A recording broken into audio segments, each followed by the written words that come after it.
What if a secret Nazi intelligence network didn't die in 1945, but quietly slipped into the shadows of the Cold War? Operation Zeppelin was more than a failed spy mission. It was the seed of modern psychological warfare, born from coercion, deception, and survival. The real question isn't how it ended, it's how much of it still lives on today. In the final years of the Second World War, as Germany's military fortunes began to crumble, the Third Reich turned increasingly to unconventional methods of warfare. Among these was one of its most ambitious and secretive intelligence operations, Operation Zeppelin. Conceived in 1942 under the direction of the Reich Main Security Office, RSHA, the project aimed to infiltrate the Soviet Union with networks of spies, saboteurs, and defectors drawn from captured Red Army personnel. Its scale and ambition far exceeded any previous Nazi intelligence initiative directed eastward, but it also reflected a growing sense of desperation. Traditional military victories were no longer attainable, and Berlin sought to destabilize the Soviet war machine from within. The geopolitical context in which Operation Zeppelin emerged was defined by the shifting tides of the Eastern Front. After the catastrophic defeat at Stalingrad in February 1943 and the grinding attrition of the Kursk campaign later that year, Germany's strategic position deteriorated rapidly. The Wehrmacht faced overwhelming Soviet numerical superiority, over 6.5 million Soviet troops against roughly 3 million German and Axis soldiers by mid-1943. Industrial production in the Soviet hinterland, relocated beyond the Urals, was in full operation, churning out tanks, aircraft, and artillery faster than German intelligence had anticipated. Direct confrontation could no longer yield victory. Within this context, Himmler's SS leadership and the RSHA sought to weaponize ideology and discontent. Millions of Soviet prisoners of war, many starving in German camps, represented both a humanitarian catastrophe and a potential asset. By the spring of 1942, the Wehrmacht held more than 3 million Soviet POWs, of whom over half had already perished from hunger, disease, or exposure. Yet among the survivors were officers, technicians, and interpreters with valuable knowledge of the Red Army's organization, supply routes, and command culture. Operation Zeppelin's architects viewed these men as potential recruits. The plan was simple in theory, but complex in execution. Train selected Soviet prisoners, indoctrinate them with anti-communist propaganda, and send them back across the front lines as covert agents tasked with sabotage, assassination, and intelligence gathering. The operation took its name from the great airships of Germany's past, symbols of technological ambition and national pride. But in practice it relied on secrecy, deception, and improvisation. It was coordinated by the RSHA's Section 6F, headed by SS Obersturmbannführer Walter Kurek, and operated in close collaboration with the Abwehr, the German military intelligence service. Dozens of training centers were established across occupied Europe, from Warsaw and Minsk to Krakow and Vienna. Recruits were subjected to rigorous vetting and re-education. Those deemed politically reliable were given new identities, false documents, and specialized instruction in radio transmission, explosives, and infiltration techniques. The early enthusiasm within German intelligence circles was fueled by the hope that widespread dissatisfaction within the USSR would make recruitment easy. Nazi propaganda portrayed the Soviet Union as a collapsing empire held together only by fear and repression. Leaflets, radio broadcasts, and speeches emphasized themes of liberation. Many POWs agreed to cooperate simply to survive. Others acted as double agents, feeding false information back to their captors. The RSHA's own reports admitted that ideological loyalty among recruits was tenuous at best. Meanwhile, the Soviet intelligence apparatus, particularly the NKVD and its wartime successor, the Smersh counterintelligence organization, was acutely aware of these infiltration attempts. Soviet security services had been monitoring German recruitment efforts since 1942, intercepting radio traffic and interrogating captured agents. The NKVD's archives later revealed that hundreds of so-called Zeppelin operatives were captured within weeks of crossing the front. Many were turned into counter-agents, used to transmit misleading information back to Berlin. Despite these challenges, Operation Zeppelin persisted for nearly 3 years.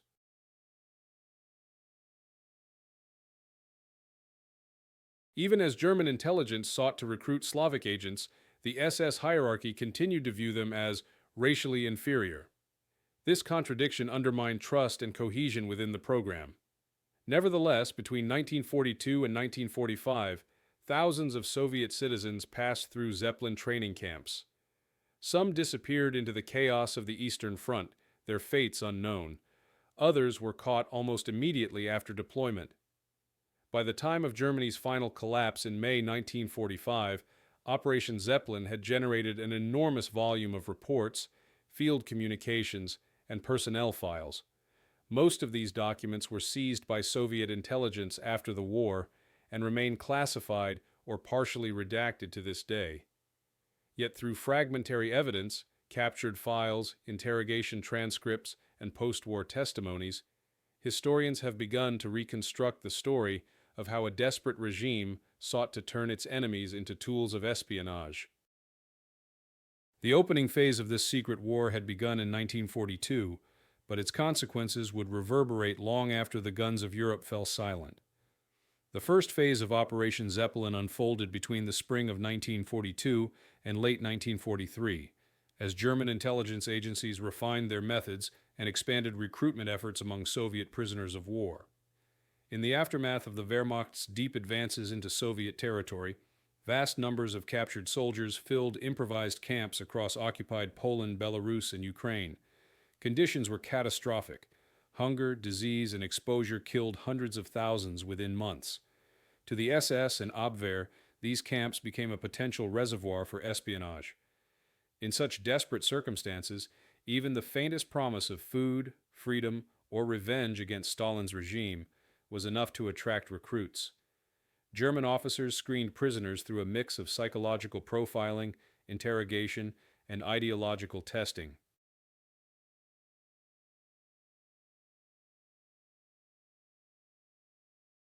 Those who expressed anti-Soviet sentiments had previous experience in the Red Army command structure or possessed technical skills were separated from the general population and transferred to special facilities. At the training centers near Warsaw and Minsk, groups of 20 to 50 men were formed into units known as Zeppelin teams. Each team underwent weeks of indoctrination, learning not only sabotage and espionage, but also how to pass as ordinary civilians or Red Army soldiers. The training included intensive instruction in Russian dialects, geography, military slang, and the operation of Soviet weapons. The SS recruiters emphasized that these agents were not traitors, but liberators, working to overthrow Bolshevism. Propaganda officers distributed printed material describing the atrocities of Stalin's purges, the collectivization of agriculture. They promised recruits a role in building a new Russia free from communism under German guidance. This message found limited success. While some men accepted it, most remained skeptical or simply sought to survive long enough to escape. German instructors soon recognized that ideological control over their agents was fragile. Many trainees displayed a dual loyalty, outward obedience to their German handlers, but internal attachment to their homeland. Despite doubts about their reliability, Zeppelin agents began to be deployed in small numbers by mid-1942. They were inserted behind Soviet lines through various methods, by foot at night through frontline gaps, by parachute drops from Heinkel and Ju-52 aircraft, or disguised as deserters captured in no man's land. Their missions were diverse. Some were tasked with destroying bridges or railway junctions, others with reporting troop movements or spreading disinformation among Red Army ranks. Radio operators carried compact transmitters using prearranged frequencies to contact their control stations in Königsberg or Minsk.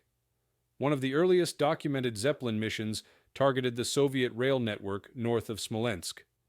A group of 8 operatives, led by a former Red Army lieutenant, was ordered to sabotage supply lines supporting the Soviet 33rd Army. They succeeded in derailing 2 trains, but were soon captured after local villagers alerted NKVD units. Soviet counterintelligence quickly recognized the scale of the infiltration and began to analyze captured documents and radio codes. Within weeks, several Zeppelin networks were compromised. The Soviet response was systematic. Captured agents were often turned, forced to transmit controlled information back to German command under NKVD supervision. This double-agent system became one of the key defensive tactics against German espionage throughout the war. As Zeppelin operations expanded, so too did their internal problems. The Abwehr and the SS frequently clashed over control. Admiral Wilhelm Canaris, head of the Abwehr, preferred cautious intelligence work and distrusted the SS's ideological zeal. Himmler's subordinates, on the other hand, viewed Canaris as unreliable and insufficiently loyal to the regime. These bureaucratic rivalries led to duplicated efforts, poor coordination, and wasted resources. In several cases, Zeppelin teams were deployed into zones already saturated with Abwehr operatives, resulting in confusion and exposure. By 1943, the Red Army's counteroffensives had forced the Germans to retreat from many of their initial launch points. Training facilities were relocated westward, and the operational reach of Zeppelin agents shrank. Yet the program did not stop. Instead, it evolved.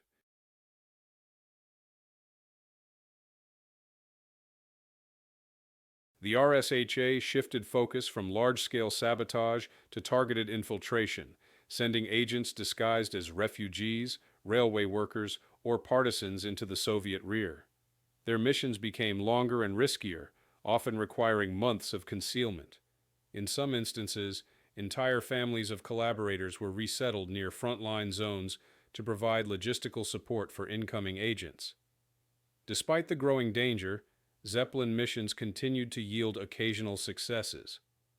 In late 1943, a team operating near Bryansk successfully transmitted detailed intelligence on Soviet troop concentrations prior to the German counterattack at Orel. Another cell in Ukraine managed to disrupt local partisan command networks for several weeks before being eliminated. However, these tactical victories were outweighed by strategic failure. By this stage, the Soviet intelligence services had established extensive... Nearly 80% of Zeppelin agents deployed in 1943 were captured or neutralized within the first month of their assignment.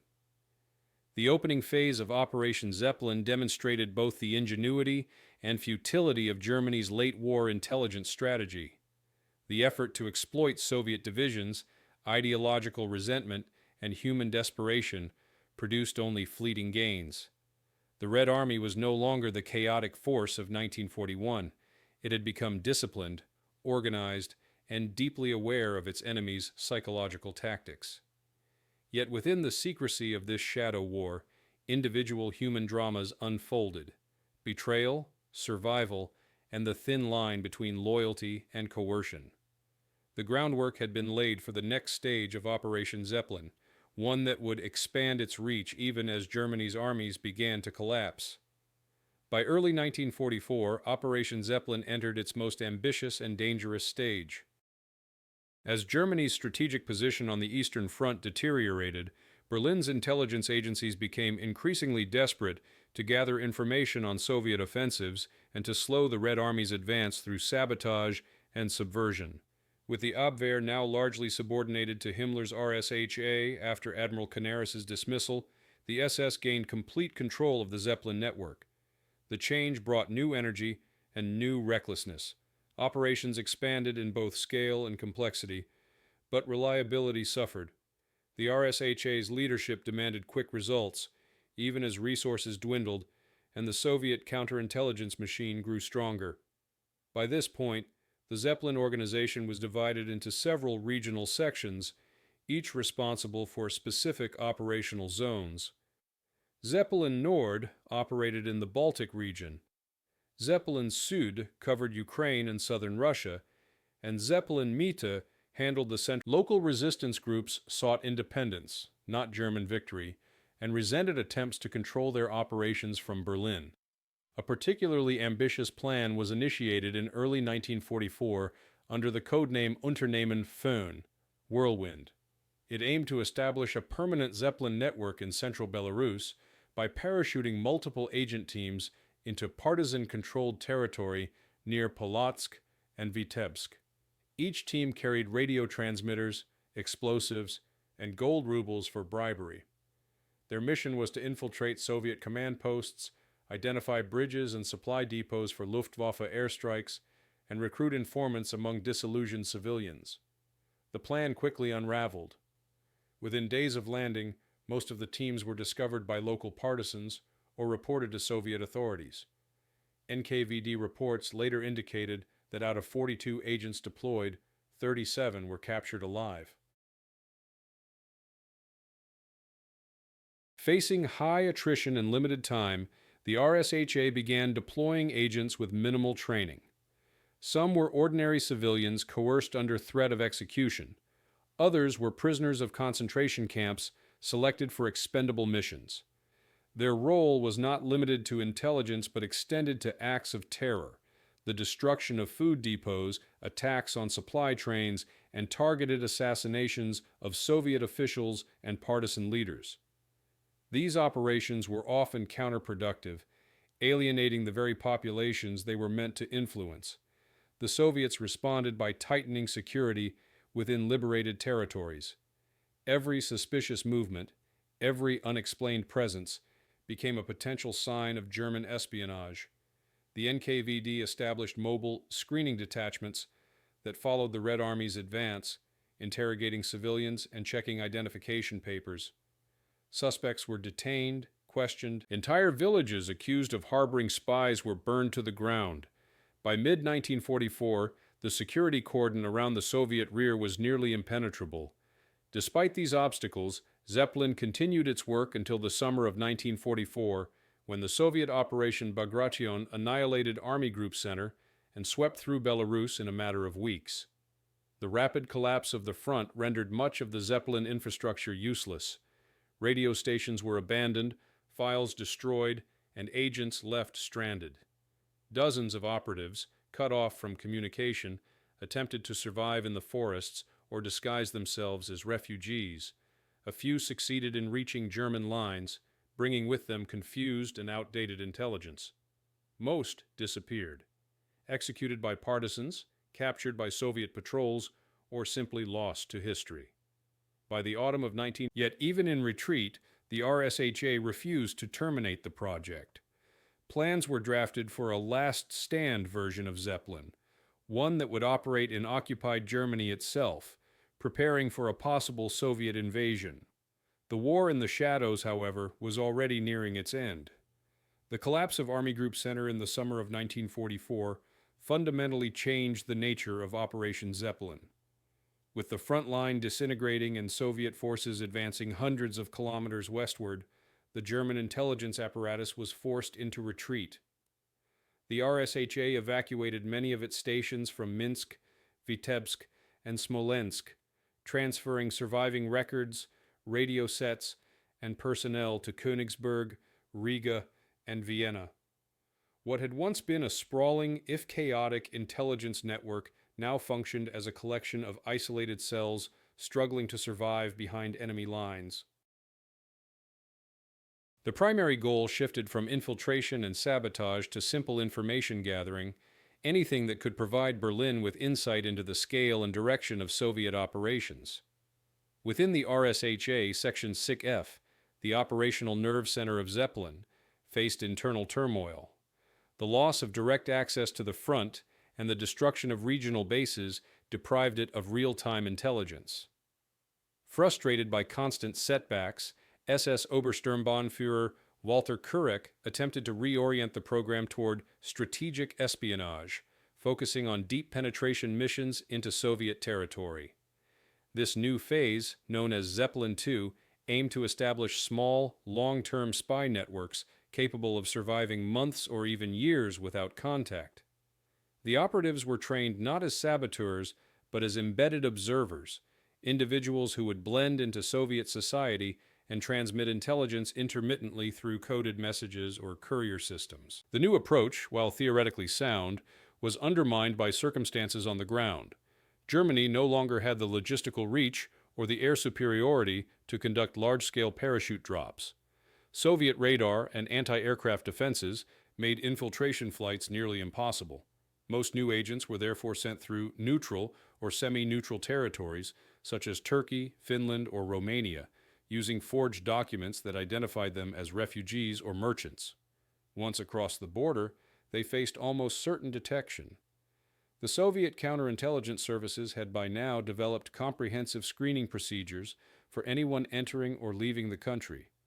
Few Zeppelin II operatives survived more than a few weeks. Nevertheless, isolated successes kept the program alive. In late 1944, a small Zeppelin cell operating near Poltava managed to transmit accurate reports about Soviet oil transport routes and the movement of armored divisions toward Hungary. Another team near Lviv intercepted Red Army radio frequencies, providing valuable, though short-lived, insights into Soviet communications. Yet these victories were statistical anomalies amid a sea of failures. The RSHA's own internal assessments admitted that only 10 to 15% of deployed agents successfully completed even one mission before being compromised. The human cost was immense. Many of the agents were Soviet defectors coerced into service with the promise of safety or freedom for their families. When caught, they were branded traitors by the NKVD and executed, often after public trials. Those who survived captivity faced years in gulags. German officers were aware of these consequences but regarded their operatives as expendable. The RSHA's official memoranda described them as disposable instruments of intelligence warfare. Morale among both handlers and recruits plummeted. Some Zeppelin officers began falsifying mission reports to maintain funding or avoid disciplinary action. In parallel, the Soviets intensified their counterintelligence efforts under the code name Operation Neva. Directed by Smersh and the NKGB, this campaign sought not only to intercept enemy agents, but also to reverse engineer the entire Zeppelin network. Captured German operatives were interrogated, and their communication procedures meticulously reconstructed. Soviet agents then impersonated Zeppelin controllers, maintaining radio contact with German stations to feed them fabricated intelligence. These radio games became a hallmark of late-war espionage. By early 1945, the NKGB was running dozens of controlled channels that Berlin still believed to be authentic Zeppelin operations. At the same time, the chaotic state of Germany's intelligence structure created internal rivalries that further crippled the RSHA, the Foreign Office's intelligence wing, and remnants of the Abwehr competed for resources and authority. Some units sought to rebrand Zeppelin as part of a broader European resistance strategy, hoping to recruit anti-communist émigrés from Poland and the Baltic states. Others argued for using Zeppelin personnel in sabotage operations within Germany itself, targeting infrastructure that could fall into Soviet hands. The lack of unified command ensured that none of these plans were carried out effectively. The deteriorating situation on the Eastern Front also influenced recruitment. With the Wehrmacht suffering catastrophic losses, Zeppelin began drawing on increasingly diverse sources: foreign forced laborers, displaced persons, and even concentration camp inmates.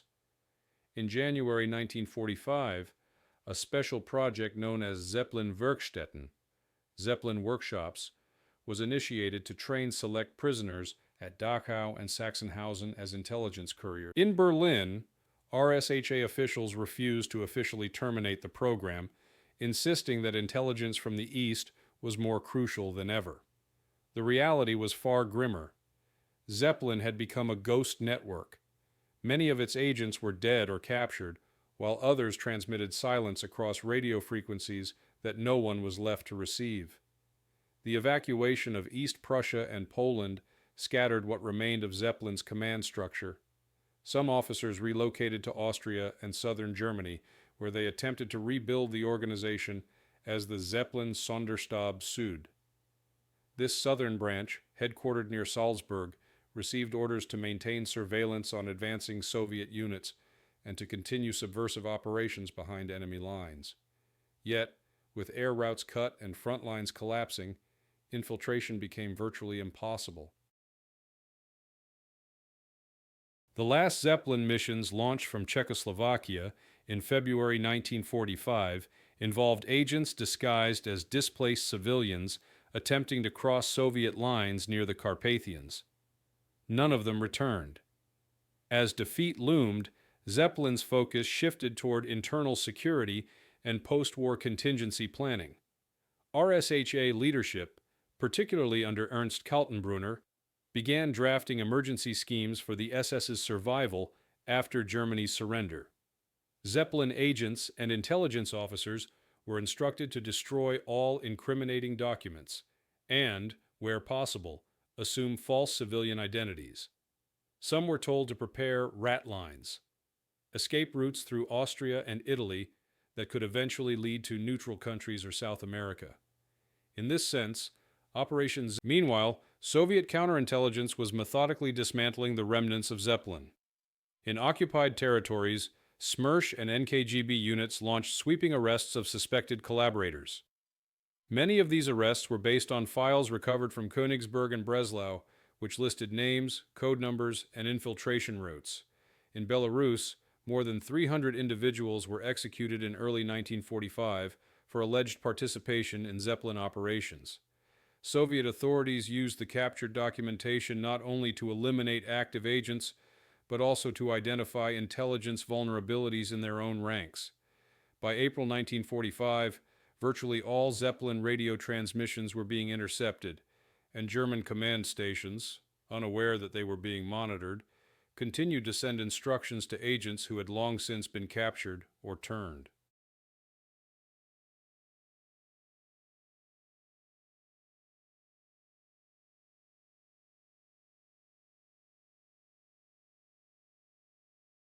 Among the most significant Soviet counterintelligence coups of this period was the dismantling of Zeppelin Gruppe Mitte, which had been re-established in 1944 to operate in the Baltics and northern Poland. After intercepting coded transmissions from its radio operator, NKGB agents staged a months-long deception campaign that convinced the Germans they still had active networks inside Lithuania. Through this radio game, Soviet intelligence fed false reports that exaggerated Red Army casualties and suggested divisions were being redeployed northward, misleading German strategists during the East Prussian campaign. The success of this deception marked one of the final humiliations for Zeppelin and underscored the overwhelming efficiency of Soviet counterespionage by the war's end. Inside Germany, Zeppelin officers faced growing hostility from within their own organization. With resources depleted and leadership divided, the SS prioritized defensive sabotage over intelligence. Many Zeppelin staff members were reassigned to the Werwolf program, a last-ditch Nazi effort to create guerrilla units that would resist Allied occupation. In theory, Werwolf and Zeppelin shared similar objectives: secrecy, infiltration, and terror behind enemy lines. In practice, the merger proved disastrous. Zeppelin personnel, trained for reconnaissance, were unsuited to partisan warfare.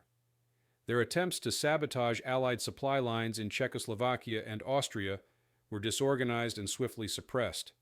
By April 1945, as Soviet forces approached Berlin, the remaining Zeppelin archives were evacuated from RSHA headquarters and sent south toward Bavaria. Several trucks carrying classified files disappeared en route, likely destroyed to prevent capture. A handful of officers, including Walter. By the war's end, Operation Zeppelin stood as a cautionary example of ideological overreach.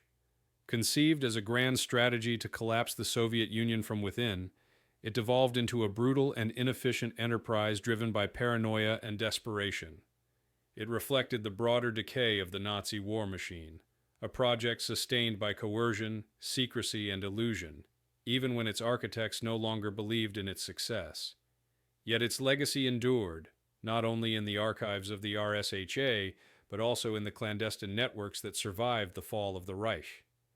From the ashes of Zeppelin's failures, a new era of covert operations began, one no longer fought between armies, but between intelligence services shaping the new geopolitical order.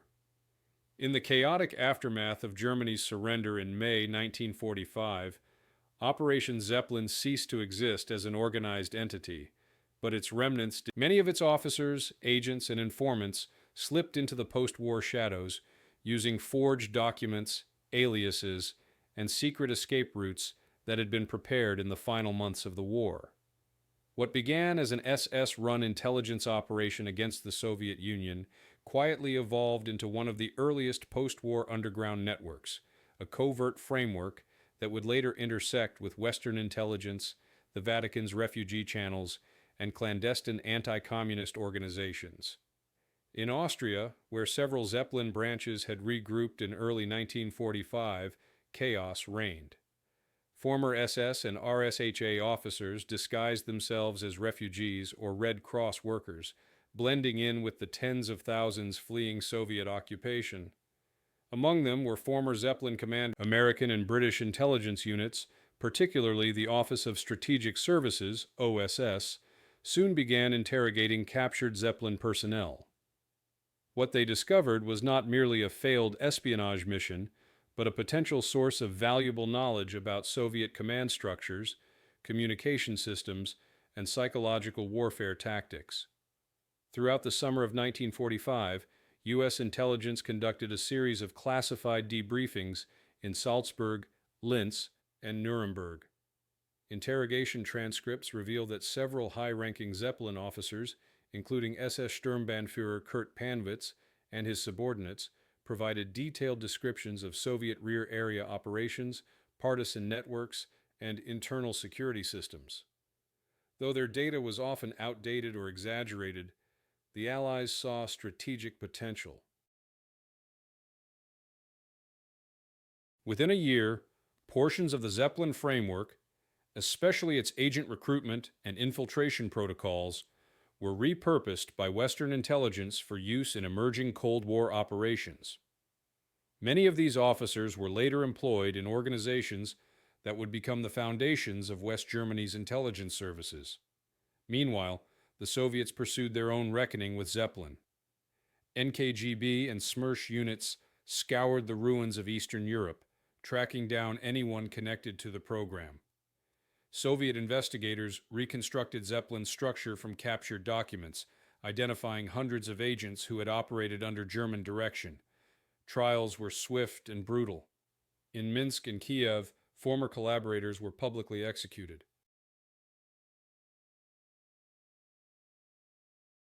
Others disappeared into the Gulag system, often sentenced for participation in fascist espionage. Ironically, the same Soviet agencies that had dismantled Zeppelin later studied its methods as models for counter-espionage training, using it as a case study in the vulnerabilities of enemy intelligence. As Cold War tensions deepened, Zeppelin's ghost lived on under new names. In 1946, fragments of its personnel network resurfaced in an OSS successor operation known as Project Rusty, an attempt to use ex-German agents for intelligence gathering behind the Iron Curtain. Former Zeppelin officers provided maps, smuggling routes, and contacts in the Baltic and Balkans, claiming to have access to anti-Soviet resistance groups. Western agencies, desperate for reliable information about the USSR, tolerated their dubious pasts. In this way, a number of Zeppelin veterans found new employers in the early. The Vatican's humanitarian efforts unintentionally aided this process. The so-called rat lines, originally designed to help displaced persons and clergy escape post-war persecution, were exploited by ex-SS intelligence officers seeking refuge. Through monasteries in Austria and Italy, several former Zeppelin operatives, including those involved in agent training, obtained travel documents and fled to Argentina, Spain, or the Middle East. Once abroad, many continued to work as informants in anti-communist exile circles. Some even claimed to possess hidden Zeppelin archives that could expose Soviet wartime atrocities, though these claims were rarely substantiated. By the late 1940s, the true scale of ex-field agents served as guides for border-crossing operations in Eastern Europe. Even discredited RSHA analysts were hired as consultants for anti-Soviet research programs. Their old allegiances were quietly overlooked, replaced by the pragmatism of Cold War politics. For the Soviet Union, Zeppelin remained a symbol of external subversion, an operation that justified continued vigilance against Western intelligence. Throughout the 1950s, Soviet media portrayed it as proof of the West's collaboration with fascist remnants. In internal intelligence manuals, it was cited as an example of how ideological infiltration could threaten state stability. Thus, even in defeat, Zeppelin contributed indirectly to the formation of Soviet counterintelligence doctrine. In Germany, the story of Operation Zeppelin was largely buried. Official denazification programs, their records disappeared into classified archives, often sealed by Allied authorities for decades. Only fragments survived, a few declassified RSHA memoranda, Soviet interrogation files, and post-war intelligence summaries. Together, they painted a picture not of a well-organized spy network, but of a desperate attempt by a collapsing regime to weaponize human desperation. By the mid-1950s, Zeppelin's legacy had become both historical and ideological. Its agents had failed to change the course of World War II, but their methods and experiences shaped the espionage landscape that followed. In the silent battle between East and West, born from the ashes of total war, Operation Zeppelin remained a ghostly blueprint, a reminder that intelligence wars never truly end, only transform. The gradual exposure of Operation Zeppelin's remnants during the early years of the Cold War revealed the extent to which the line between wartime espionage and post-war intelligence. Between 1947 and 1950, the newly formed West German Intelligence Service, then operating under the supervision of the U.S. Army's Counterintelligence Corps, CIC, and later the Gehlen Organization, began quietly recruiting former Zeppelin personnel. Their files listed unique qualifications: fluency in Russian, familiarity with Soviet terrain, and first-hand experience with clandestine operations in Eastern Europe.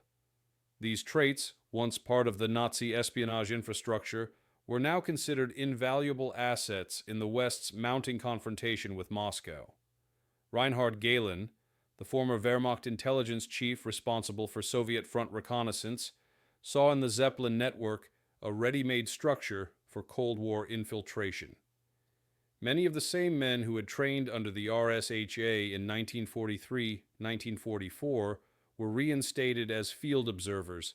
Some even reused Zeppelin's old infiltration routes through Finland, Austria, and Turkey, this time under Allied sponsorship. American funding provided them with modern radio equipment, ciphers, and logistical support that the Nazi state had never managed to sustain. Ironically, Operation Zeppelin achieved a degree of operational efficiency only after the fall of the Third Reich. Still, this resurrection was fraught with contradictions. Western intelligence analysts soon realized that many Zeppelin veterans brought not only technical knowledge, but also ideological baggage. Their anti-communism was often inseparable from their Nazi worldview. Internal OSS and CIA memoranda from 1948 described concerns about unreliable ideological elements within the Gehlen network, some of whom continued to maintain contact with fugitive SS officers in South America and Spain. Yet despite these warnings, expediency prevailed. The Americans, fearful of Soviet expansion, accepted the moral compromise as the price of effective espionage. Meanwhile, in Eastern Europe, the Soviets waged their own battle against the ghosts of Zeppelin. Smersh reports from the Baltic states and Ukraine in 1947-1948 recorded a surge in arrests of individuals accused of continued collaboration with German intelligence. Many of these were peasants, partisans, or displaced workers who had once been coerced into Zeppelin service. Soviet prosecutors claimed that the West was attempting to reactivate old Nazi spy cells, a claim not entirely without truth. At least a dozen former Zeppelin agents were indeed reinserted into the Soviet sphere under CIA direction between 1947 and 1951, though nearly all were captured within months. The fate of these agents underscored a brutal continuity between wartime and Cold War intelligence. The methods of Operation Zeppelin, radio deception, infiltration through refugee flows, and use of psychological manipulation, reappeared in the early East-West struggle. Western agencies inherited the same operational flaws that had doomed Zeppelin: over-reliance on compromised networks and underestimation of Soviet counterintelligence. The NKVD and later the KGB, now veterans of wartime spy hunting, dismantled most post-war infiltrations with surgical precision. Dozens of captured operatives were paraded in propaganda trials, accused of being part of Hitler's surviving espionage army. By the early 1950s, Operation Zeppelin had become a propaganda tool for both sides. Soviet publications depicted it as proof that the West's intelligence services were merely extensions of the SS. In West Germany, officials avoided public discussion of Zeppelin's existence altogether, fearful of tainting the legitimacy of the new Bundesnachrichtendienst. A classified 1952 U.S. Army report described Zeppelin as a source of considerable embarrassment, noting that its surviving files contained detailed records of forced recruitments and executions. Some of these archives were quietly destroyed, while others were sealed for decades under joint Allied German secrecy agreements. At the same time, fragments of the Zeppelin operation were repurposed into broader anti-Soviet activities. In the Balkans, remnants of the network contributed to intelligence support for émigré groups from Ukraine, Lithuania, and Croatia, many of whom sought Western sponsorship for uprisings against communist regimes. The CIA's later Operation Valuable in Albania and Operation Fiend in Eastern Europe borrowed heavily from Zeppelin's organizational principles: small cells, cross-border couriers, and covert radio networks. In each case, the result was the same: rapid detection and collapse under KGB countermeasures. Historians examining post-war intelligence archives note a strange continuity of personnel and methodology. Names erased from RSHA rosters reappeared under new designations in American or British files. In some cases, the same agents who had once transmitted Nazi propaganda against the Red Army were now broadcasting anti-communist messages through Radio Free Europe. Former Zeppelin radio operators helped establish transmission hubs in Munich and Nuremberg, while ex-instructors from its sabotage schools advised Western armies on unconventional warfare. The moral ambiguity of these transformations became one of the most controversial legacies of Operation Zeppelin. The line between opportunism and ideology was blurred beyond recognition. For some participants, the post-war re-employment was pragmatic, a means of survival in a divided Europe. For others, it was ideological continuity disguised as cooperation with the West. Intelligence debriefings from the early 1950s reveal that certain Zeppelin veterans still viewed their work as part of an unfinished struggle against Bolshevism rather than loyalty to any new government. By 1955, Operation Zeppelin as a term had virtually vanished from official documentation. The surviving members either assimilated into new intelligence structures or disappeared from public view altogether. Yet its conceptual imprint persisted: the belief that psychological manipulation, infiltration, and deception could reshape entire societies from within.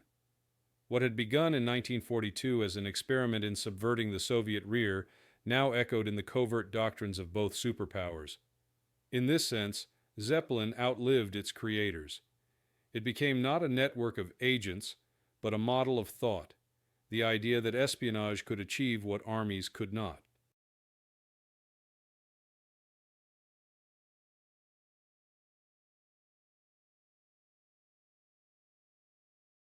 Whether in the ruins of post-war Europe or the tense standoff of the Cold War, the specter of Zeppelin lingered, silent but enduring, a reminder that intelligence wars rarely end when peace treaties are signed.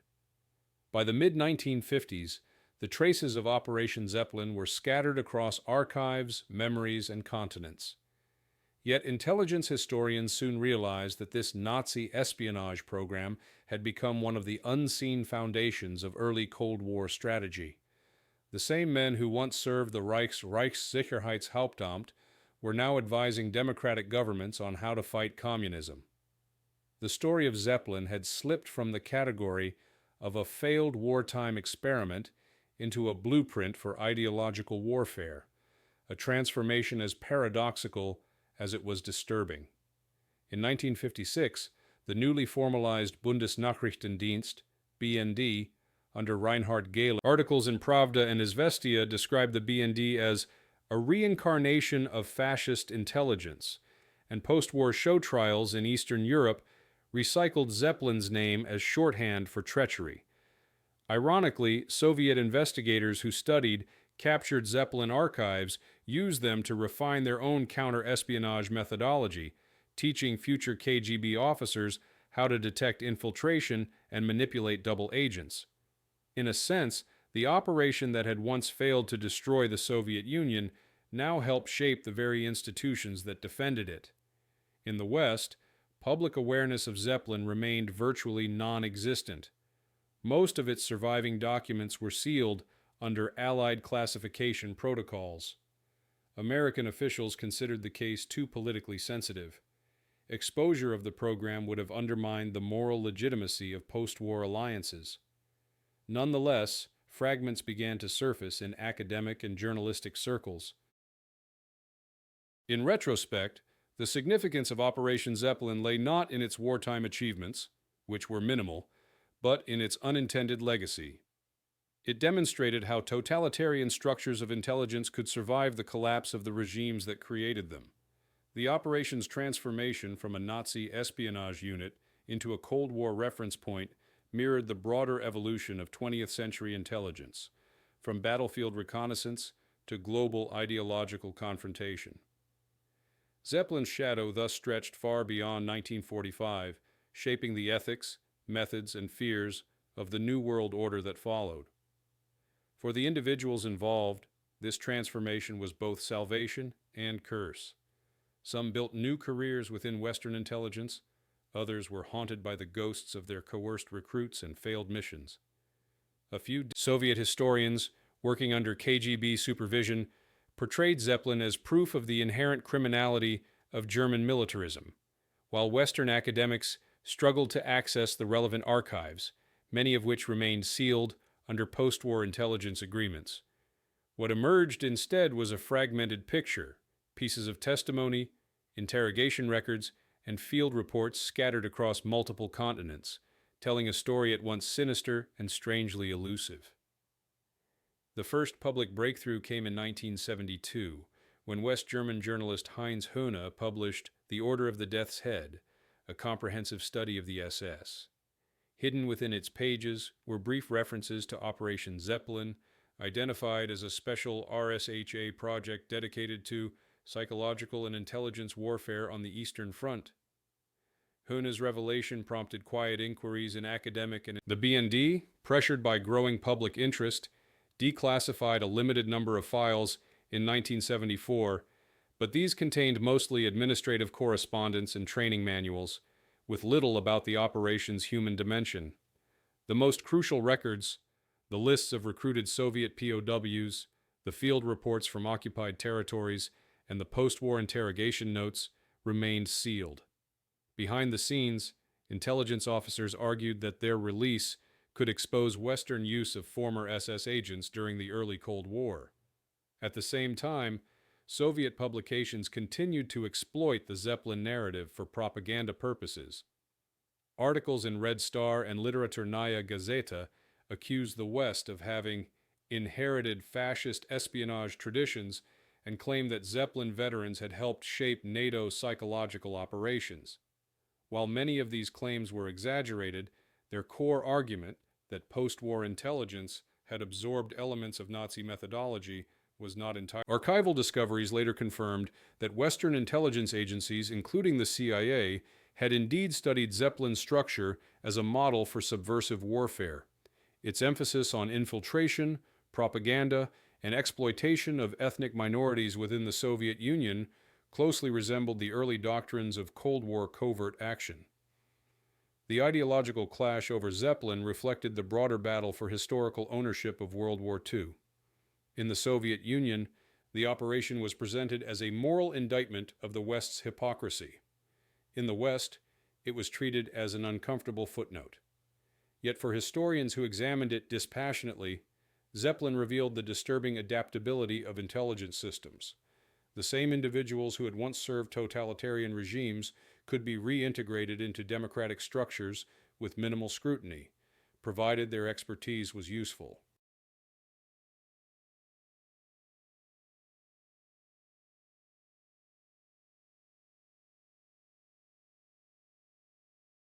This realization sparked debate about the ethics of intelligence recruitment and the continuity of power within bureaucracies of secrecy. In 1983, a more substantial body of evidence emerged when fragments of Soviet interrogation archives were leaked to researchers in East Germany. Among them were the testimonies of captured Zeppelin agents, including former Soviet POWs coerced into service. Their accounts contradicted both Western and Soviet narratives. They described recruitment under conditions of starvation, threats to family members, and executions for disobedience. Many had viewed Zeppelin not as an ideological mission, but as a grim survival mechanism in the machinery of war. For decades, their voices had been absent from the historical record. The leak prompted renewed calls in Germany for an official investigation into the use of forced labor and human experimentation within Nazi. Defenders countered that in the chaos of 1945, ideological purity had been impossible. Survival and information took precedence over justice. The argument, unresolved to this day, underscored the enduring moral ambiguity at the heart of intelligence work. In the end, historians concluded that Zeppelin's true significance lay not in its operational results, which were negligible, but in its afterlife. It became a case study in how intelligence networks evolve, adapt, and survive political cataclysms. Its officers crossed ideological boundaries with ease, proving that loyalty within the clandestine world is often transactional rather than moral. Through them, the methods of one of history's darkest regimes were silently carried into the machinery of a new geopolitical order. And though the name Operation Zeppelin faded from official memory, its structure, logic, and ethics